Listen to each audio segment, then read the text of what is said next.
Hello and welcome to a Talmud Israeli production. Today we will review the highlights of this week's course of Daf Yomi study, Masechet Shabbat, pages 142 through 148, Kuf Mem Bet through Kuf Mem Chet. 142.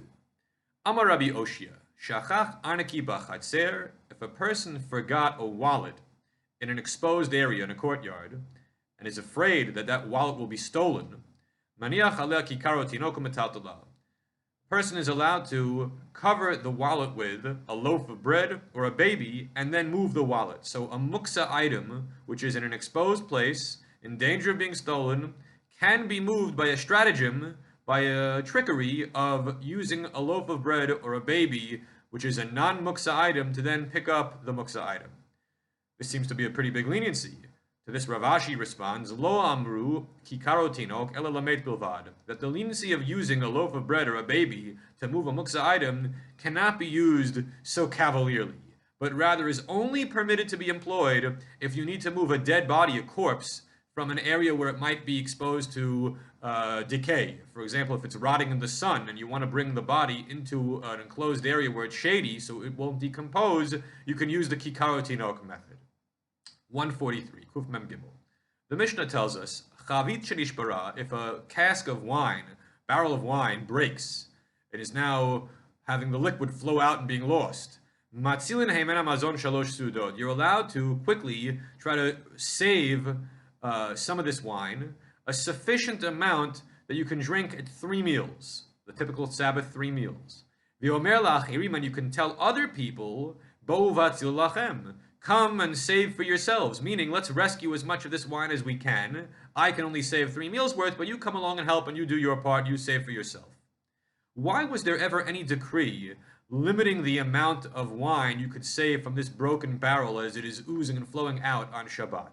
So one theory is, Shema yitakena chavit, we're afraid that if we allowed you to save everything, you would repair the barrel and be guilty of a malacha, whether makeh b'patish, striking the final blow, or some other malacha. The second concern is, maybe you will bring vessels from another domain and carry them in the public domain in order to have utensils with which to salvage this wine. So you'll bring Tupperware containers from across the road and be guilty of carrying in the public domain. 144, Kuf Mem Daled. Amar Shmuel, Sochet Adam Eshkol Shel Anavim, a person is allowed to squeeze a cluster of grapes, Letoch Kedera, into a pot of food, Avalo Letoch HaKeara, but not into a simmering pot of soup. What's the difference here? The difference is a solid food versus a liquid food. Rashi explains, Letoch HaKedera Shel Tavshil Takno Demucha Milcha Delav Mashke Bai. When you squeeze the grapes into a pot of solid food, it is apparent that you're just looking to flavor the food, and you do not need the liquid which is coming out of the squeezed grapes for the purposes of a mashke, of a beverage. So what was food, a grape, remains food, in that it sweetens or flavors a foodstuff, a solid foodstuff. It is separating solid from solid, which is not a problem on Shabbat. Only if it was being turned into a liquid, it would be a problem. Kuf Memhe, 145. Amar Rav, Devar Torah, according to Torah law, as opposed to rabbinic law, Enu Chayav Ela Al Drisat Zeitim Anavim Bilvad, that for pressing of fruits to extract their juices, under Torah law, the only fruits which will result in one's liability for a chiyuv chatat, for a sin offering, are Zeitim, olives, V'anavim, grapes. Whereas all other fruits, maybe there will be a rabbinic prohibition if some people will regularly squeeze these for their juices, or there will be no prohibition at all if these are atypically squeezed. As Rashi explains, Klomar, Asra Torah Malacha, the Torah forbids forbidden labor, Malacha. Udrichat Zeitim Anavim, Hu Dahavya Malacha, and the pressing of olives and grapes, that constitutes a Malacha. Aval shar drichot, but as for the pressing of other foodstuffs, lav or chayu b'hachi, it is atypical of a lav malachaninu, and therefore they are not reckoned formally as a malacha. 146, Kuf Memvav. Here we have an agadic statement. Ad shlosha dorot lo paska zuhama mi'avotenu. For 3 generations, the zuhama, which could be variously translated, but means the evil stench, or the wicked stench, did not cease from our forefathers, in the sense that they had occasional bad child in the family. Avraham holided Ishmael. Abraham was a righteous man. But while he had Yitzchak, who was a good son, he also had Ishmael, who was not such a great son. Yitzchak holided Esav. Yitzchak was a righteous man, and he had a righteous son in Yaakov, but he also had a wicked son in Esav. Whereas Yaakov, each name Shvatim, Yaakov had 12 sons, 12 tribes, and they were all kosher, they were good. So we see that it takes a few generations to rid even the best of families of their worst elements, their worst character traits. Kuf Mem Zayin. Amar Rabbi Chelbo, Chamra de Prugita Umay de Dumeset Kapchu Aser Tashvatim Yisrael.